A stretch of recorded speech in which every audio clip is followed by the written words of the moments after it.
우리 함께 일어나셔서 우리에게 주신 하나님의 말씀을 봉독하겠습니다. 오늘 말씀은 에베소서 6장 13절에서 17절까지의 말씀입니다. 교독하시겠습니다. 그러므로 하나님이 주시는 무기로 완전히 무장하십시오. 그래야만 여러분이 악한 날에 이 적대자들을 대항할 수 있으며 모든 일을 끝낸 뒤에 설 수 있을 것입니다. 그러므로 여러분은 진리의 허리띠로 허리를 동이고 정의의 가슴막이로 가슴을 가리고 버티어 서십시오. 발에는 평화의 복음을 전할 차비를 하십시오. 이 모든 것에 더하여 믿음의 방패를 손에 드십시오. 그것으로써 여러분은 악한 자가 쏘는 모든 불화살을 막아 꺼버릴 수 있을 것입니다. 함께 읽습니다. 그리고 구원의 투구를 받고 성령의 검, 곧 하나님의 말씀을 받으십시오. 아멘. 우리 옆에 있는 분들, 또 여러분의 마음속에 그려지시는 분들에게 축복해 주시기 바랍니다. 하늘 복 받으세요. 하늘 복 받으세요. 사랑합니다. 축복합니다. 하늘 복 받으세요. 건강하십시오. 오늘 구원의 투구를 눌러 쓰자라는 제목으로 하나님 말씀 증거하겠습니다. 하나님의 전신갑주는 총 6개로 되어 있습니다. 그 중에서 보호 장비가 5개이고 공격 무기가 하나입니다. 기억을 한번 더듬어 보겠습니다. 그리고 이참에 외워두시면 좋겠습니다. 먼저 진리의 허리띠, 그리고 정의의 가슴막이, 그리고 평화의 복음 신발, 그 다음에 지난주에 살펴본 믿음의 방패, 그리고 이제 오늘은 구원의 투구입니다. 그리고 다음 주에는 우리가 윤희문 목사님의 말씀을 들은 다음에 그 다음 주에 말씀의 검을 살펴보도록 하겠습니다. 자, 그림을 먼저 좀 한번 보겠습니다. 이건 제가 자전거를 탈 때 쓰는 저의 헬멧입니다. 그 다음에 이건 이제 저는 아니고요. 오토바이를 탈 때 쓰는 헬멧입니다. 그 다음에 공사장에서 사용하는 헬멧이고요. 이건 이제 군인들의 철모. 이것은 로마 군사들의 투구입니다. 여기 보시는 것처럼 모양과 재질, 그리고 용도와 시대가 다 다르지만 한 가지 공통점은 이 모든 것들이 다 위험한 상황에서 한 곳을 보호하고 있죠. 바로 머리입니다. 머리를 보호하는 게 굉장히 중요합니다. 왜냐하면 머리는 한번 다치면 돌이키기 어려운 심각한 부상을 당할 수 있기 때문입니다. 그래서 하나님의 전신갑주에서도 투구를 빠뜨리지 않았습니다. 필시 바울은 로마 군사들의 갑옷을 보면서 이 하나님의 전신갑주를 생각했을 것입니다. 그 중에서도 로마 군사들의 투구는 굉장히 인상적입니다.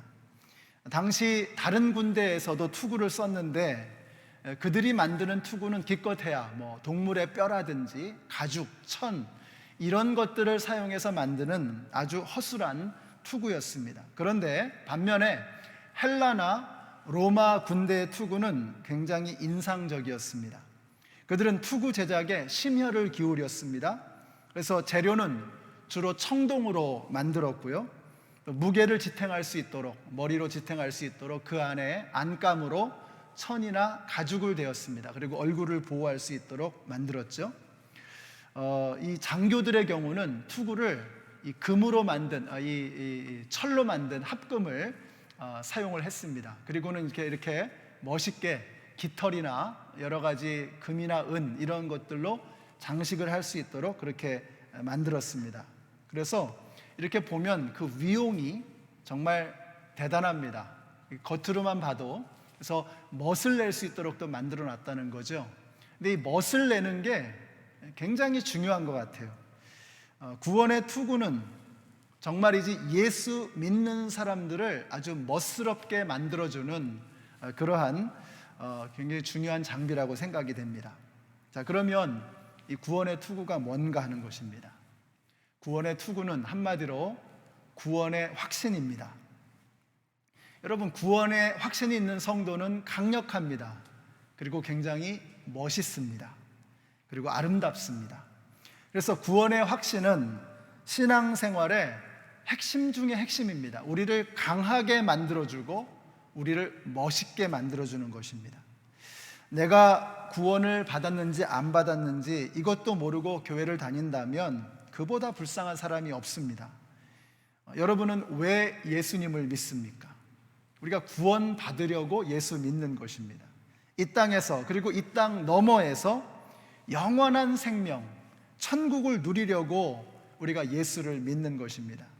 근데 그게 확실하지 않다 그러면 예수를 믿는 게 단순한 취미생활, 사회생활 혹은 사교생활이 되고 마는 것입니다. 그렇게 되면 우리가 교회에서 일을 하는 것도 하나님의 나라를 위한 것이 아니고 발런티어 워크하는 겁니다. 봉사활동하는 겁니다.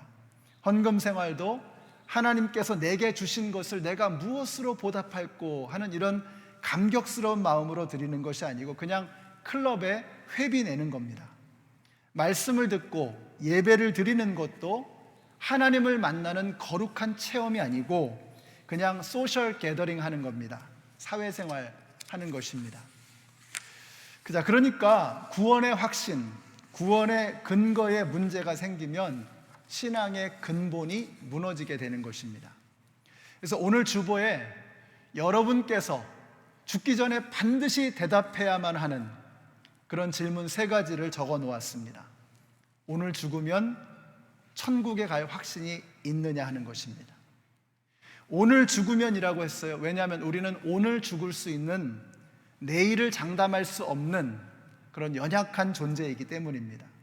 자, 그런데 그때 내가 죽었을 때에 그때 어디에 가 있을까? 굉장히 중요합니다. 많은 사람들이 그래요. 죽어봐야 알지요. 죽어봐야 알지요. 근데 여러분의 생명이 고작 죽어봐야 알아도 될 정도로 그렇게 하찮은 것인가? 여러분은 100년짜리가 아닙니다. 여러분은 영원짜리입니다. 그러니까 여러분의 생명은 영원한 것입니다. 예수를 믿으나 안 믿으나 영혼을 가진 인간이라는 존재는 영원히 존재하게 되어 있어요. 다만 그 영원한 시간을 어디에서 보낼 것이냐. 그래서 우리는 100년짜리가 아니에요. 영원짜리입니다. 죽으면 끝나는 그런 존재가 아니라는 거예요. 그래서 죽어봐야 알지요 할 정도로 그렇게 하찮은 생명이 아니라는 것입니다. 여러분이 죽기 전에 반드시 그 해답을 얻어야만 하는 것입니다. 성경에서는 그 해답을 분명하게 우리에게 말씀하고 있습니다. 천하 인간의 구원을 얻을 만한 다른 이름을 우리에게 주신 일이 없다고 했어요. 그 이름이 무엇입니까? 예수 그리스도. 아들이 있는 자에게는 생명이 있고 하나님의 아들이 없는 자에게는 생명이 없느니라. 그 아들이 누구예요? 예수 그리스도. 내가 곧 길이요 진리요 생명이니 나로 말미암지 않고는 아버지께로 올 자가 없느니라. 내가 누구예요? 예수 그리스도. 예수 그리스도가 답이라는 것입니다. 주 예수를 믿으라 그리하면 너와 내 집이 구원을 얻으리라 이렇게 말씀하셨어요. 성경에는 우리에게 분명한 답을 주고 있습니다. 우리의 영원한 생명, 죽음의 문제를 해결해 줄 명확한 답을 우리에게 분명하게 제시하고 있습니다. 우리가 그 답을 확실하게 알아야 한다는 것입니다. 이것이 바로 구원의 확신입니다. 2번째 질문은 여러분이 천국 문 앞에 섰을 때, 야, 내가 너를 천국으로 들어오게 될 이유가 뭐냐? 라고 질문하실 때 여러분 거기에 대한 답이 있느냐 이거예요. 여러분이 천국 문턱에서 하나님이 질문하신다면 그 질문의 답을 확실하게 하실 수 있겠습니까? 야, 내가 너를 왜 천국 들어오게 해야 돼? 라고 할 때 여러분은 답이 있냐 이거예요. 이 2가지 질문에 대해서 분명하게 답할 수 있는 사람은 3번째 질문에 문제가 없습니다. 우리는 과연 예수님께서 다시 오실 그날을 열망하며 소망하며 살아가고 있느냐? 초대교회 성도들처럼 주 예수여 오시옵소서, 아멘 주 예수여 오시옵소서 라고 하는 이 열망을 가지고 소망을 가지고 살아가느냐 하는 것입니다. 여러분이 만약에 이 3가지 질문에 대해서 분명한 답을 할 수 없다면 하루 빨리 저를 만나셔야 합니다. 그래서 그 답을 확실하게 정리하셔야 돼요. 왜요? 우리는 내일을 기약할 수 없는, 내일을 장담할 수 없는 연약한 존재들이기 때문에 그렇습니다. 이것이 바로 구원의 투구입니다. 이 구원의 확신이라고 하는 이 투구를 머리에 쓰지 않으면 우리는 영적 전쟁에서 살아남을 수 없다는 것입니다. 여러분, 이 구원의 확신을 투구처럼 머리에 써야 한다고 말씀하고 있어요. 저는 이게 굉장히 중요하다고 생각합니다. 머리에 투구를 쓰는 것, 머리에 구원의 확신을 쓰는 것, 이게 중요하다고 생각해요. 저는 신앙생활에서 감정이 굉장히 중요한 것이라고 믿습니다. 감정 없는 신앙은 너무 재미없어요. 너무 드라이하고 밋밋합니다. 그래서 저는 간증하다가, 찬양하다가, 기도하다가 눈물을 흘리는 걸 보면 너무 은혜가 되는 거예요. 하나님께서 보실 때, 야, 저건 보석이단 말이죠. 진주와 같이, 다이아몬드와 같이 빛나는 보석이다. 하나님 그렇게 보실 겁니다. 예배를 드리면서 감동이 밀려오고 심장이 두근거리고, 이것은 여러분의 신앙이 화석이 아니고 살아 움직이고 있다는 생물이라고 하는 증거를 보여주는 것입니다. 교회 일을 하면서도 마지못해서 하는 분도 있고요. 근데 어떤 분은 못하게 하면 병날 정도로 즐거워하시는 분들이 있다는 거예요. 가슴이 뜨거운 분들입니다. 신앙생활에서 감정은 대단히 중요한 것입니다. 하나님께서 우리를 감정을 가진 존재로 만드셨어요. 그래서 의의 흉배를 말씀드리면서 뭐라고 했어요? 마귀가 요즘 우리의 가슴을 냉각시키고 있단 말이죠. 그래서 가슴에 불을 붙여야 한다. 감정이 살아나야 한다는 것입니다. 여러분, 산만한 항공모함도요, 태산과 같은 항공모함도 어디에서 시작이 됩니까? 엔진에 조그만 불이 탁 스파크가 터져야 엔진이 돌아가면서 움직이는 것입니다. 여러분의 가슴에 불이 붙어야 합니다. 가슴에 불이 붙어야 우리의 신앙에는 뜨거운 움직임이 있기 시작하는 것입니다. 근데 중요한 것이 있어요. feeling, 감정이라고 하는 것이 fact, 사실을 앞질러 갈 수 없다는 것입니다. 우리는 feeling을 따라가는 것이 아니고 fact를 따라가야 합니다. 신앙생활을 하다 보면 고난과 환난은 오게 되어 있습니다. 사람들 때문에 시험받고 상황 때문에 낙심합니다. 그럴 때 우리의 감정은 곤두박질 치게 되어 있어요. 감정은 휘청휘청합니다. 그래서 사람 때문에 시험받고 상황 때문에 낙심하게 될 때 우리의 감정이 곤두박질을 치게 되어 있어요.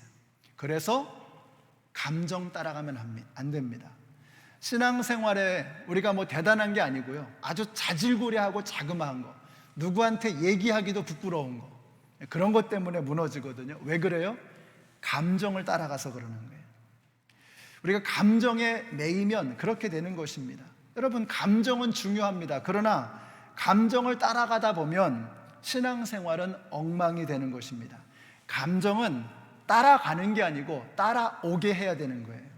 우리가 팩트를 붙잡고 팩트를 줄기차게 따라가면 feeling, 감정은 따라오는 것입니다.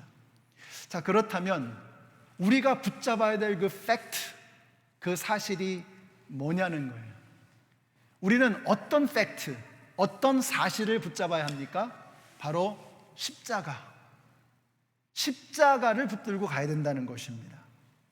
십자가가 우리가 붙잡아야 할 유일한 팩트입니다. 교회에는 다른 상징물이 없어요. 교회는 다른 게 없습니다. 딱 하나가 있어요. 십자가가 있을 뿐입니다. 사순절이 가리키는 한 가지 팩트가 뭐냐? 하나님께서 세상을 이처럼 사랑하셔서 독생자 예수 그리스도를 저와 여러분에게 주셨다는 것입니다. 그분이 나를 위해서 죽으셨고 사망의 권세를 이기시고 부활하셨다는 것입니다. 그러니까 이제는 나는 나를 위해서 대신 죽으신 그분을 믿기만 하면 된다는 거예요. 이 팩트, 이 사실을 붙잡아야 된다는 거예요. 예수가 나를 위해서 죽으셨고 내가 그 예수를 붙잡으면 내가 영원히 산단 말이죠. 우리 예수를 믿는 이 믿음, 이 팩트, 이 사실을 붙잡게 될 때 우리의 믿음은 견고하게 서는 것입니다. 십자가는 하나님께서 나를 사랑하시고 나를 위해 죽으셨고 나를 위해 살 길을 열어놓으셨다는 팩트인 것입니다. 그 팩트를 분명하게 붙잡을 수 있는 저와 여러분이 되시기를 바랍니다. 우리는 내 가슴 속에서 끊임없이 피고 지는 필링이 아니라 변함없이 서 있는 하나님께서 우리에게 분명하게 내어주신 이 팩트, 사실을 붙잡아야 되는 거예요. 우리가 갈보리산 언덕 위에 있는, 움직이지 않는 그 갈보리산 언덕 위에 있는 험한 십자가를 붙잡게 될 때 우리는 영적 전쟁에서 승리를 거둘 수 있게 되는 것입니다. 그런데 우리가 고난을 만나고 환난을 만나면 흔들리잖아요. 목사님, 제가 너무나 힘들고 어려워서 믿음이 흔들립니다. 이게 너무 오래 가니까 정말 견딜 수가 없습니다. 의심이 납니다. 여기서 우리가 마귀에게 속으면 안 됩니다. 오해하면 안 돼요. 여러분이 흔들리는 것은, 여러분의 믿음에 의심이 생기는 것은 그건 여러분에게 믿음이 없다는 뜻이 아닙니다. 오히려 믿음이 있다는 증거입니다. 믿음이 없으면 흔들릴 게 없잖아요. 흔들릴 믿음이 없는 거예요. 믿음이 있으니까 흔들리는 것입니다. 믿음이 없으면 의심도 없어요. 확신이 있죠. 하나님이 어딨냐 하는 확신이 있는 거죠. 우리가 의심도 나는 것은요, 우리에게 연약하지만 믿음이 있음을 증거해 주는 것입니다. 그러니까 여러분, 흔들릴 때, 의심이 생길 때, 나는 믿음이 없나 보다 이러시면 안 돼요. 내 믿음이 쇠약해졌구나 하는 것을 알아야 하는 것입니다. 그러면 우리는 그 믿음을 굳게 든든하게 만들면 되는 것입니다. 자, 그러니까 흔들리는 것, 의심이 생기는 것을 너무 걱정하실 필요가 없다는 거예요. 사실 믿음이라는 것은요, 흔들리면서 가는 겁니다. 보세요. 부산에서 샌프란시스코 항으로 올 때 배는 수도 없이 흔들리는 겁니다. 그러면서 목적지까지 가는 거죠. 인천에서 덜레스 공항으로 비행기 타고 올 때 비행기는 끊임없이 흔들리는 겁니다. 흔들리면서 목적지를 향해 가는 거죠. 지구에서 로켓을 달을 향해 쏘아 올릴 때 관역을 정확하게 하죠. 그러나 끊임없이 흔들리면서 가는 것입니다. 궤도를 수정해 가면서 또 방향을 바꿔가면서 목적지를 향해 나아가는 것입니다. 그러니까 한치의 오차도 없이 가는 법이란 존재하지 않는 거예요. 여러분, 흔들리지 않고 피는 꽃이 없는 것처럼 흔들리지 않고 가는 믿음이란 존재하지 않는 것입니다. 그러니까 믿음이라고 하는 말 속에 이미 흔들리면서 가는 것을 전제하고 있는 그 내용이 들어있는 거예요. 믿음이 뭐예요? 믿음은 바라는 것들의 실상이요 보지 못하는 것들의 증거라고 했어요. 보이지 않고 바라는 것이 아직 나타나지 않았지만 흔들리면서 가는 겁니다. 이게 믿음이라는 거예요. 여러분, 뱃사람들이 북극성을 보면서 가잖아요. 우리 믿는 사람들은 십자가를 바라보며 가는 것입니다. 뱃사람들이 북극성을 바라보면서 항로를 잡는 것처럼 우리 예수 믿는 사람들은 갈보리산 언덕 위에 있는 십자가를 바라보면서 흔들리면서 가는 거예요. 항로를 잡고 가는 것입니다. 우리 연합장로교회 성도님들이 2021년 특별히 이 사순절 기간 동안에 여러분의 믿음이, 흔들리던 믿음이 다시 한번 항로를 잡고 험한 십자가를 바라보면서 우리의 믿음의 목적지를 향해서 힘차게 나아갈 수 있는 저와 여러분이 되시기를 바랍니다. 이게 바로 구원의 투구를 눌러 쓰는 것입니다. 그렇게 구원의 투구를 깊게 눌러 쓰고 전쟁터로 나아갈 때 우리는 우리의 생명을 보존하고 그 전쟁에서 승리를 거둘 수 있게 되는 것입니다. 영적 전쟁에서 승리를 한 사람들 치고 구원의 투구를 쓰지 않은 사람은 없습니다. 이번 주에 한 성도님에게서 이메일을 받았습니다. 응급실로 가는 길에 차 안에서 뜨겁게 기도하면서 하나님의 사랑을 느꼈다고 간증을 하셨어요. 그러면서 이렇게 말씀하세요. 목사님, 저에게 다시 새 생명 주신 주님의 은혜에 감사하며 겸손한 마음으로 또 열정을 다하여 섬기려고 합니다. 이렇게 간증을 저한테 적어 보내주셨어요. 여러분, 아니 뭐 응급실에 가면서 무슨 감사를 하고 무슨 찬양을 합니까? 무슨 뜨거운 하나님의 사랑을 느끼겠어요? 하나님 저한테 왜 이러세요? 제가 뭘 그렇게 잘못했어요? 이런 감정이 들어야 하는 게 마땅한 일 아닙니까? 근데 이분이 응급실로 가면서 뜨거운 감사를 드릴 수 있었다고 얘기를 하는 것입니다. 그가 그런 감사를 드릴 수 있었던 것은 그의 머리에 마귀의 어떤 불화살로도 뚫을 수 없는 강력한 구원의 투구가 쓰여져 있었기 때문이라고 저는 믿습니다. 제가 참 사랑하고 존경하는 한 자매님이 계십니다. 저는 이분을 생각하면 떠오르는 단어가 맑은 영혼, 참 맑고 밝은 영혼이다 하는 생각이 들어요. 이분과의 대화가 언제나 참 긍정적이고 사람을 기분 좋게 만드는 그런 힘이 있습니다. 말할 때는 언제나 웃음을 잃지 않아요. 이분은 걷는 것도 음식을 드시는 것도 편하지가 않으신 분입니다.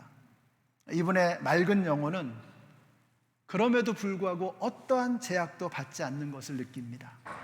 손발을 제대로 움직이지 못하면서도 자전거를 즐기고 아빠의 도움으로 수영을 하고 선생님과 함께 그림을 그립니다. 주일 예배가 끝나면 제일 먼저 저한테 카톡을 보내요. 목사님, 오늘 예배 잘 드렸습니다. 말씀 감사했습니다. 힘이 됩니다. 우리 자매님께서 찬양도 저한테 가끔 보내주시는데 그 중에 이런 찬양들이에요. 하나님은 너를 만드신 분, 너를 가장 많이 알고 계시며 하나님은 너를 지으신 분, 너를 가장 깊이 이해하신단다. 최근에 I run to the Father, 내가 아버지께 달려가나이다, 이런 찬양도 보내주셨고, 이번 주의 찬양 중에는 내가 여호와를 기다리고 기다렸더니 나의 부르짖음을 들으사 응답하셨도다. 나의 부르짖음을 들으사 응답하셨도다. 저는 이 자매님의 머리에 그 누구도 헤아릴 수 없는 구원의 투구가 쓰여져 있다고 하는 것을 확실하게 봅니다. 성경은 단단한 구원의 투구를 눌러쓴 성도들의 멋진 승리의 이야기로 가득합니다. 세상 모두가 비웃어도 자신의 사명을 완수했던 노아 할아버지, 은퇴 연령을 훨씬 넘긴 75세의 나이에 본토 친척 아비의 집을 떠난 아브라함, 80세에 홍해 바다를 건넜던 모세, 85세에 이 산지를 내게 주소서 하며 전쟁터로 나아갔던 갈렙, 어머니의 하나님이 바로 나의 하나님입니다 고백하며 고향 땅을 떠났던 다윗의 증조 할머니 룻, 기도하다가 사자굴에 들어갔던 다니엘, 그리 아니하실지라도 하면서 풀무불을 마다하지 않았던 사드락과 메삭과 아벳느고, 하나님 앞에서 너희 말 듣는 것이 하나님 말씀 듣는 것보다 옳은가 너희가 판단하여 보라 라며 오히려 호통을 쳤던 베드로와 요한, 주 예수께서 나에게 주신 사명을 마치려 하면은 나의 생명을 조금도 귀한 것으로 여기지 아니하노라 선언했던 사도 바울, 그는 마지막 한 방울까지 다 주님 앞에 생명을 드렸습니다. 그들이 끝까지 포기하지 않고 마지막 최후 승리를 거둘 수 있었던 유일한 이유가 무엇일까? 생각해 보면 답은 명확합니다. 그들에게 그 어느 누구도 흔들 수 없는 구원의 확신이라고 하는 투구가 머리에 쓰여져 있었던 거예요. 그러니까 이 확신이 있으니까 그들은 죽음을 두려워하지 않고, 이 확신이 있으니까 살던 고향을 떠나고, 이 확신이 있으니까 세상 어느 누가 비웃어도 흔들림이 없는 것입니다. 이 구원의 확신의 투구가 우리의 머리에 쓰여져야 합니다. 제가 오늘 새벽에 이 말씀을 다시 묵상하는데 문득 잠언 16장 9절의 말씀이 생각이 났어요. 사람이 마음으로 자기의 길을 계획할지라도 그의 걸음을 인도하시는 이는 여호와시니라. 우리가 아무리 우리의 계획을 하고 우리의 생각으로 우리의 앞길을 예측하고 준비하고 우리는 항상 그렇게 살잖아요. 그런데 그대로 되는 법이 없죠. 우리가 계획한 대로 우리가 생각한 대로 되는 법이 세상에 있습니까?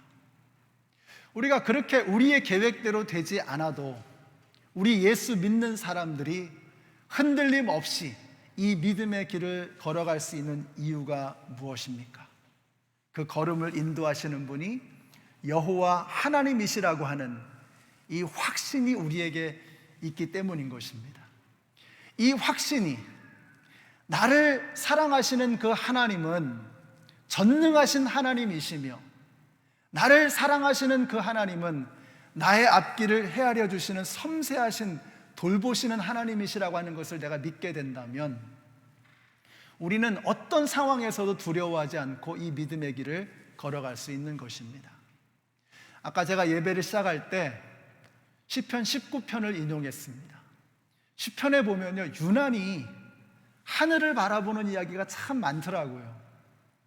시편 한번 쭉 읽어보세요. 갑자기 하늘의 별과 달을 보면서 궁창을 생각하면서 천지를 지으신 하나님을 생각하면서, 여러분, 그들이 힘들고 어려운 일이 있으면 하늘을 바라보는 거예요. 그 하늘에 누가 계세요? 하나님이 계시죠. 이 모든 천지 만물이 누가 지으셨어요? 하나님이 지으신 거예요. 하나님이 창조자이시라면, 그 하나님께서 나를 선택하셨고 나를 사랑하신다면, 그러면 그 하늘 아래에서 벌어지는 그 어떤 일도 우리에게 두려운 게 없는 것입니다. 우리가 계획하고 우리가 생각한 것이 다 무너지고 다 안개처럼 바람처럼 날아가 버려도 우리의 걸음을 인도하시는 분이 하나님이시라면, 그 하나님께서 하늘을 지으시고 나를 지으시고 나를 선택하신 분이시라는 것을 확신하게 되면 두려울 게 없다는 거예요. 사탄 마귀가 우리를 건드릴 수 없다는 것입니다. 우리의 몸에 가장 높은 곳에 머리가 있잖아요. 그 머리에 하나님께서 우리를 지으셨다는 이 구원의 확신, 하나님이 나를 선택하셨다는, 하나님의 나의 생명을 보호하고 계신다고 하는 이 확신을 머리에 투구로 눌러 쓴다면 우리의 머리 아래에서 벌어지는 그 모든 일들 우리가 하나님께 내어 맡기고 두려움 없이 염려 없이 이 땅을 살아갈 수 있는 것입니다. 사랑하는 성도 여러분, 시편의 기자들처럼 성경에 나오는 그 숱한 승리의 믿음의 선조들처럼 우리가 힘들고 어려울 때에, 고난과 환난이 우리를 가로막을 때에 고개를 들어서 하늘을 바라보십시다. 그 하나님께서 이 세상을 창조하셨고 그 하나님께서 저와 여러분을 선택하셨고 하나님께서 우리를 얼마나 사랑하시는지 우리를 위해서 당신의 아들 예수 그리스도를 보내주셨습니다. 이 구원의 확신의 투구가 우리의 머리에 쓰여진다면 우리는 결코 무너지지 않을 것입니다. 오늘 여기 나오신 우리 모든 성도님들, 이번 사순절 기간을 통해서 우리의 머리 다시 한번 다듬으시고 그 머리에 구원의 확신의 투구를 눌러 쓰시고 이 믿음의 길을 끝까지 완주해 나가시는 우리 모두가 되시기를 우리 예수님의 이름으로 축원합니다. 기도하겠습니다. 하나님 감사합니다. 우리 주위에도 환난과 어려움 속에서도 우리는 상상도 하지 못하는 그런 고난 속에서도 포기하지 않고 구원의 투구를 눌러쓰고 승리하며 살아가는 수많은 성도들을 바라봅니다. 그들에게 배우기를 원합니다. 성경에 나오는 그 수많은 믿음의 선조들에게서 구원의 투구를 쓰고 하나님에 대한 확신을 가지고 승리하며 살아갔던 이들을 바라보면서 이제 우리도 그들의 길을 따라 걸어가야 되겠다는 확신을 갖게 됩니다. 그동안 흔들렸던 우리의 믿음의 확신, 하나님을 향한 의심, 하나님을 향한 불확실한 마음들, 이번 사순절 기간을 통해서 다시 한번 십자가를 바라보며 우리의 머리에 구원의 확신의 투구를 눌러쓰게 하여 주시옵소서. 예수님의 이름으로 기도드렸습니다. 아멘. 우리 함께 일어나셔서 찬양하시겠습니다.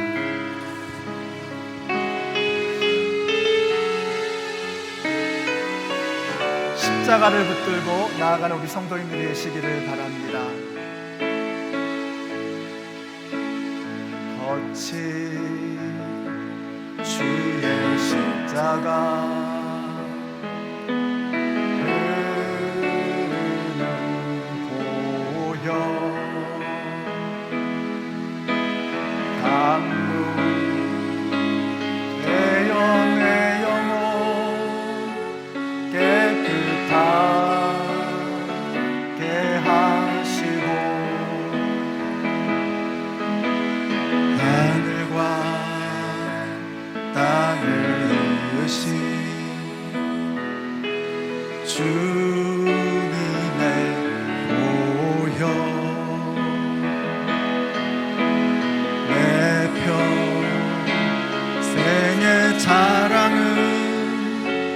주의 십자가로다.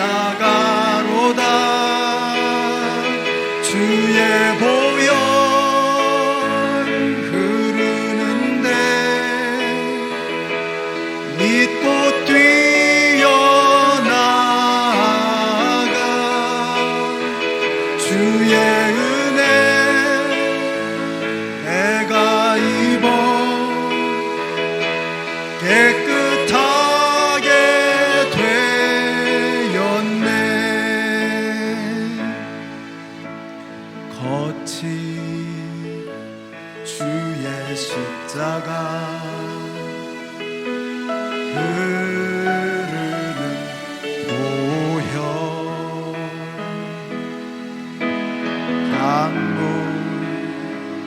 강물되어 내 영혼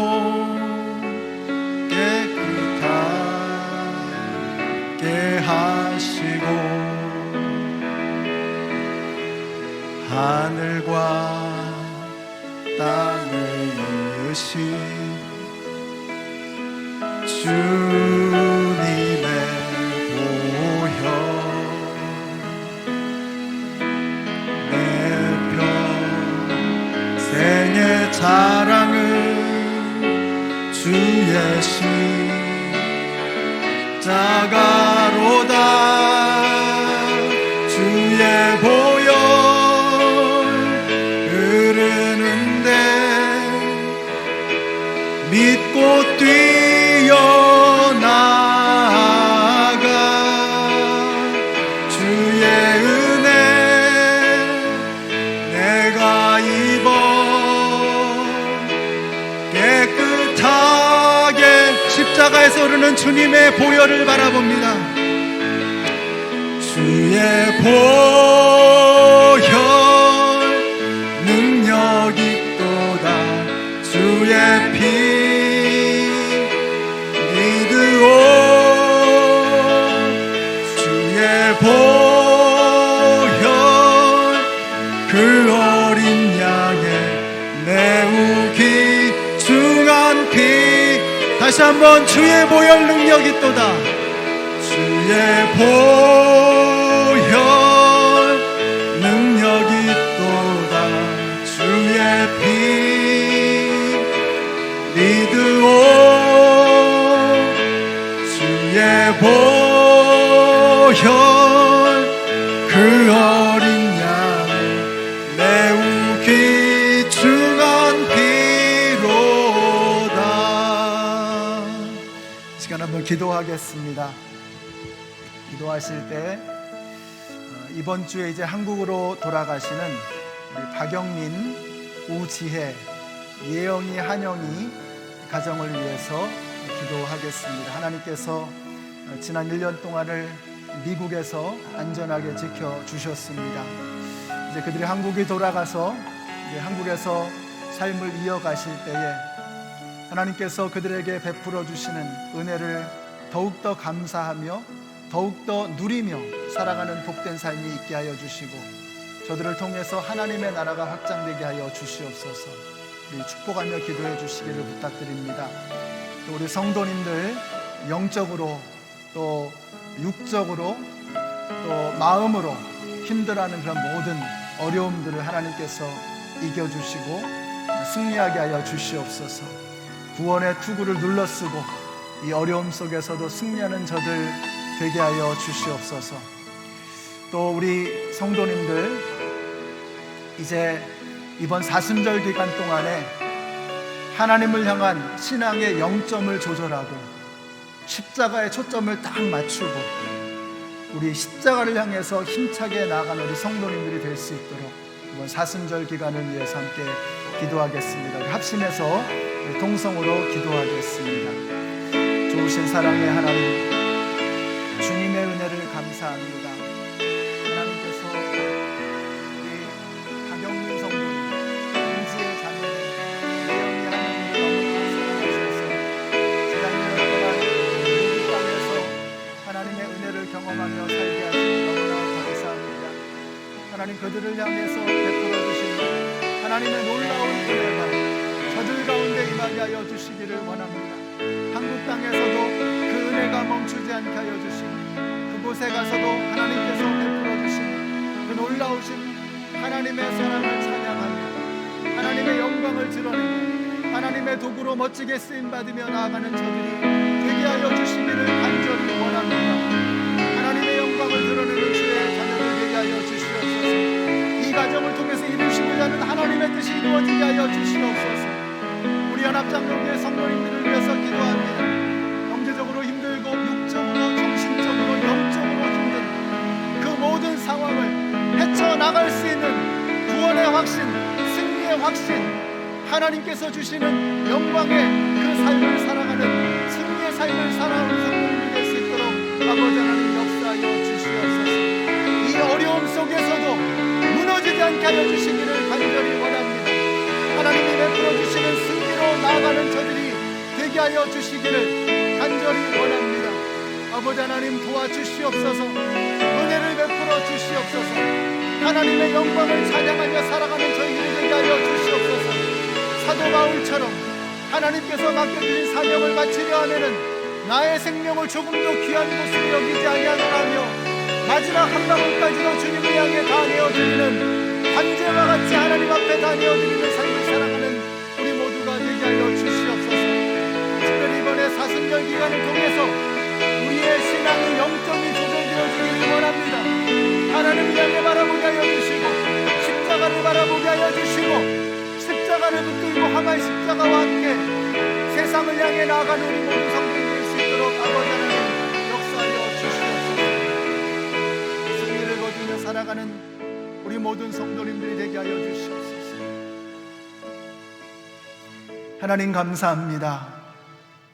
저희들을 너무나 사랑하시는 주님, 이번 한 주간도 흔들리는 우리들을 붙들어 주시는 아버지 하나님의 그 사랑을 한없이 느끼며 살았던 은혜의 한 주임을 고백합니다. 특별히 지난 1년 동안 미국에서 하나님께서 특별하게 베풀어 주시는 섭리와 은혜를 누리며 우리와 함께 신앙생활 하셨던 박영민, 우지의, 예영이, 한영이 가정을 위해서 기도합니다. 하나님께서 베풀어 주신 이 은혜를 그들의 가슴 속에 담고 한국으로 돌아가서 다시 한번 하나님의 은혜를 찬양하고 하나님의 사랑을 노래하고 하나님의 영광을 드러내는 아름다운 가정 되게 하여 주시옵소서. 어려움 속에서도 그들을 지켜주시고 주님의 강하신 오른팔로 그들을 붙들어 주시며 그들의 머리마다 구원의 투구로 씌워주시고 하나님의 전신갑주로 입혀주셔서 이 험한 세상 속에서 승리하며 살아가는 저들 되게 하여 주시옵소서. 이제는 생명의 근원이 되시는 우리 주 예수 그리스도의 은혜와 하나님 아버지의 크신 사랑과 성령님의 교통하심이 한없이 흔들리는 이 세상 속에서 흔들림이 없는 구원의 확신의 투구를 쓰고 전쟁터에 나아가 승리하기를 소원하는 하나님의 모든 백성들 머리 위에 우리 사랑하는 박영민 성도님 가정 위에 이제로부터 영원토록 함께 하시기를 예수님의 이름으로 축원하옵나이다. 아멘.